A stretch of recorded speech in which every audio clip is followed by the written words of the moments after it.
Production is a process of combining various material inputs and immaterial inputs, plans, know-how in order to make something for consumption, the output.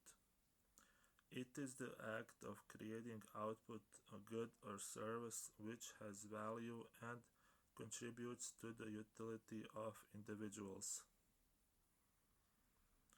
Economic well-being is created in a production process, meaning all economic activities that aim directly or indirectly to satisfy human needs. The degree to which the needs are satisfied is often accepted as a measure of economic well-being. In production, there are two features which explain increasing economic well-being. They are improving quality-price ratio of goods and services and increasing incomes from growing and more efficient market production. The most important forms of production are market production, public production, household production. In order to understand the origin of the economic well-being, we must understand these three production processes. All of them produce commodities which have value and contribute to well-being of individuals. The satisfaction of needs originates from the use of the goods and services which are produced. The need satisfaction increases when the quality-price ratio of the goods and services improves and more satisfaction is achieved at less cost. Improving the quality-price ratio of goods and services is to a producer an essential way to enhance the production performance, but this kind of gains distributed to customers cannot be measured with production data. Economic well-being also increases due to the growth of incomes that are gained from the growing and more efficient market production. Market production is the only production form which creates and distributes incomes to stakeholders. Public production and household production are financed by the incomes generated in market production. Thus, market production has a double role in creating well-being, i.e., the role of producing goods and services and the role of creating income. Because of this double role, market production is the primus motor of economic well-being and therefore here under review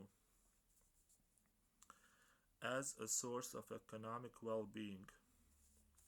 In principle, there are two main activities in an economy: production and consumption. Similarly, there are two kinds of actors: producers and consumers. Well-being is made possible by efficient production and by the interaction between producers and consumers. In the interaction, consumers can be identified in two roles, both of which generate well-being. Consumers can be both customers of the producers and suppliers to the producers. The customers' well-being arises from the commodities they are buying, and the suppliers' well-being is related to the income they receive as compensation for the production inputs they have delivered to the producers. Stakeholders of production. Stakeholders of production are persons, groups, or organizations with an interest in a producing company. Economic well-being originates in efficient production and it is distributed through the interaction between the company stakeholders. The stakeholders of companies are economic actors which have an economic interest in the company. Based on the similarities of their interests, stakeholders can be classified into three groups in order to differentiate their interests and mutual relations. The three groups are as follows: customers, suppliers, producers. The interests of these stakeholders and their relations to companies are described briefly below. Our purpose is to establish a framework for further analysis. Customers. The customers of a company are typically consumers, other market producers, or producers in the public sector. Each of them has their individual production functions. Due to competition, the price-quality ratio of commodities tend to improve, and this brings the benefits of better productivity to customers. Customers get more for less. In households and the public sector, this means that more need satisfaction is achieved at less cost. For this reason, the productivity of customers can increase over time even though their incomes remain unchanged. Suppliers. The suppliers of companies are typically producers of materials, energy, capital, and services. They all, they all have their individual production functions. The changes in prices or qualities of supplied commodities have an effect on both actors' company and suppliers' production functions. We come to the conclusion that the production functions of the company and its suppliers are in a state of continuous change. Producer community. The incomes are generated for those participating in production, i.e., the labor force, society, and owners. These stakeholders are referred to here as producer communities or in shorter form as producers. The producer communities have a common interest in maximizing their incomes. These parties that contribute to production receive increased incomes from the growing and developing production. The well-being gained through commodities stems from the price-quality relations of the commodities.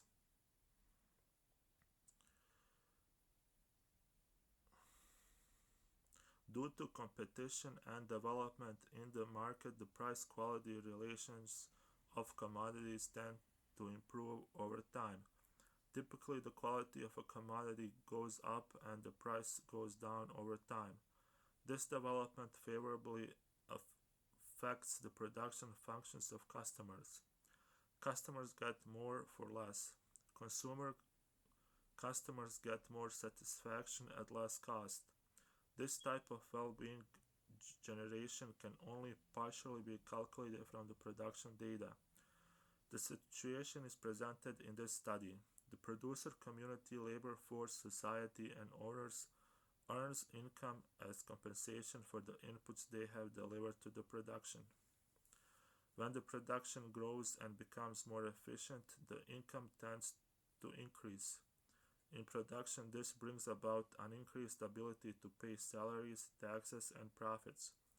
The growth of production and improved productivity generate additional income for the producing community. Similarly, the high income level achieved in the community is a result of the high volume of production and its good performance. This type of well-being generation, as mentioned earlier, can be reliably calculated from the production data. Main processes of a producing company.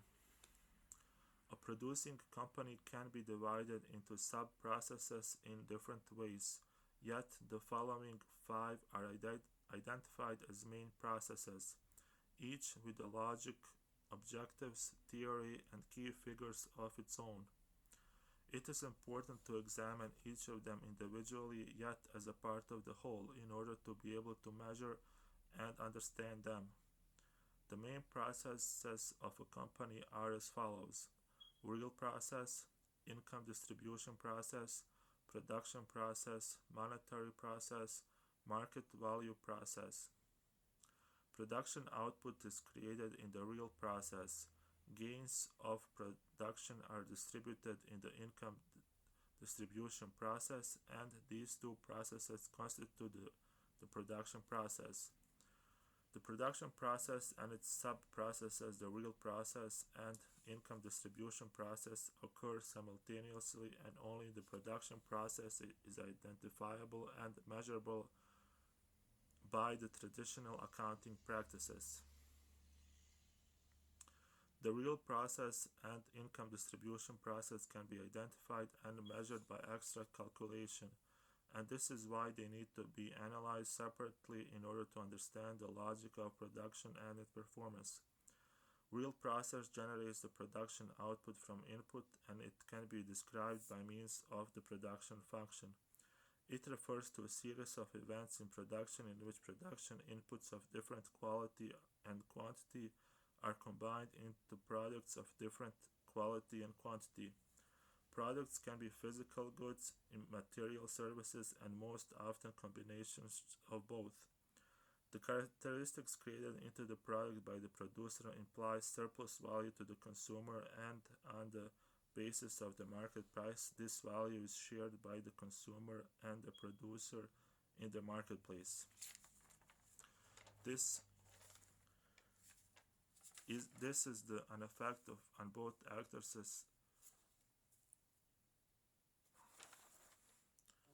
This is the mechanism through which surplus value originates to consumers and the producer likewise.